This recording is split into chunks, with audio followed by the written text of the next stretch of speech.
আমাদের দেশের গ্রাম অঞ্চলে এখন গড়ে 12 থেকে 18 ঘন্টা পর্যন্ত বিদ্যুৎ পাওয়া যাচ্ছে না।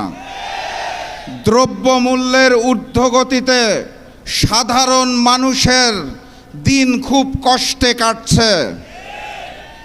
তেলের জন্য যেই লাইন প্রতিদিন দেখতে পাই, মানুষ অত্যন্ত কষ্টে জীবনযাপন করছেন।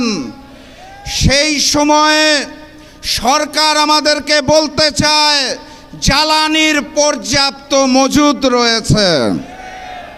সরকারকে কঠিন ভাষায় কথা বললে তো কালকে আবার বাসায় হামলা করবে।